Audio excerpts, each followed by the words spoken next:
story, and then I did the slides, so I don't have that shit memorized. Like, barely. Yeah, let's do it. Okay, my name is Jessica Wasson. I'm a graphic design student at Wichita State University, and I'll graduate in the spring, finally. This is my 7th year, and it's funny because when I was a kid, I wanted to be a doctor, but I thought 7 years was a ridiculous amount of time. But it's flown by.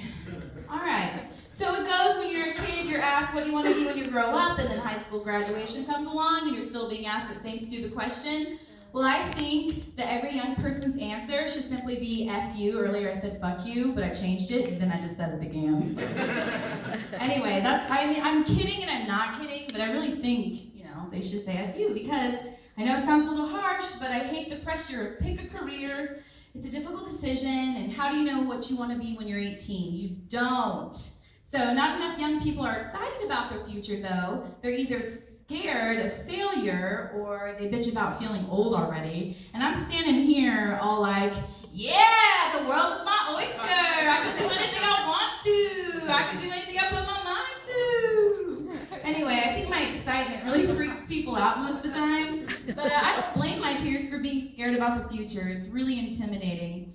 But as I put myself through college and I switched my major a few times, I had to work several jobs. If I had to give myself a motto, it would be fake it till you make it. It's a self-fulfilling prophecy that's been weirdly crucial for me, and here's how. Let's talk about my first job, Build-A-Bear Workshop.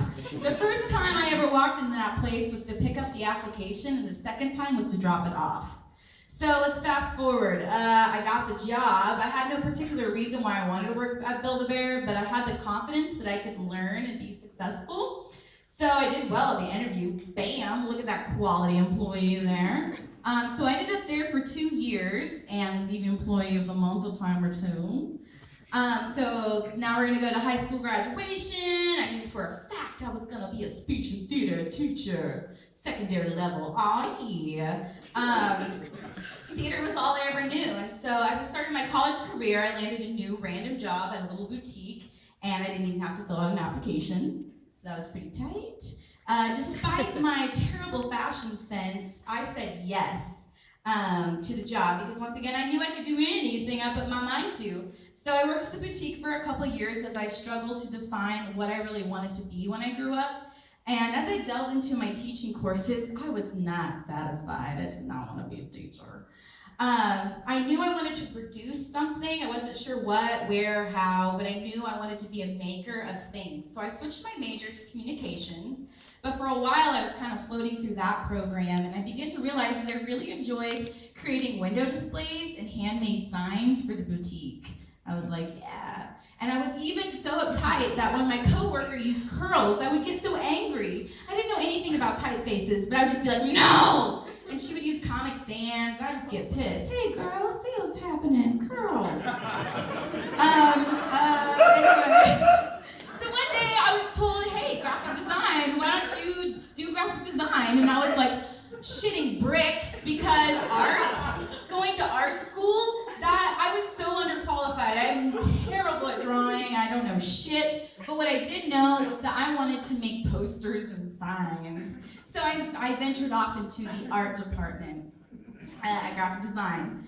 Art? Okay, very good, very good. Well, during my first semester at Wichita State, I was offered a job at a photography studio, and I told her, I was like, well, I've dibble-dabbled in some Photoshop, and this is what I showed her. And so she was like, yeah, we could totally train you. But then, so I worked there for like 2 years, and then I got laid off. You guys, it's sad. So the further I got into the program, the harder it was to find a job that was flexible with my schedule. So I had the entire time this summer to find a job, and I had no luck. So I kept myself busy by making like turkey and sushi. So eventually though, and I said, God, 20 seconds. Eventually when I went back to school, I did find a string of jobs. I worked at Sugar Sisters, faked till I made it. I didn't even know about baking. Then I worked at a liquor store, faked it till I made it. I didn't know nothing about wine, but now I do. Pinot Grigio, what's up? And then thirdly, Williams-Sonoma. I knew how to cook, but I did not own a single thing from there. But I faked it till I made it. Meanwhile, back at art school, I'm having a mother effing blast. I'm making posters and signs, and there's Hannah for code Hannah. Anyway, and I'm having so much fun. I gotta get through this before I get lost. Anyway, I'm having so much fun. Oh yes. Now, what do I mean when I say fake it till you make it? It means that I don't consider like, I can't do this. It never comes in my mind. It means despite my lack of knowledge, I'm completely capable of being successful. In any job or task I take on, I present myself as an empty cup. All right. This kind of work ethic has really paid off. I received a phone call from an acquaintance, that's a reenactment, by the name of Jill Miller. I knew Jill as a fiery redhead. She was a consultant for local businesses, among other things, and she recognized my eagerness to learn and asked me if I wanted to be her assistant. I was crazy intimidated, but I said yes because I knew I could learn a great deal from her. And I said yes to Jill, and I kept working at Williams-Sonoma, which is where I still work. And the funny thing about Williams-Sonoma is they have great mother effing packaging. And so it's free inspiration. I get paid, and then I get to look at their packaging in the back room and just get so inspired all night long. All right. So anyway, so this is where my story of how to fake it till you make it comes to an unconcluded conclusion. Because this is my last year of art school, and I'm more alive, awake, alert, and enthusiastic than ever before. I'm super excited to be done with critiques. And get them from, like, no offense, but like professionals.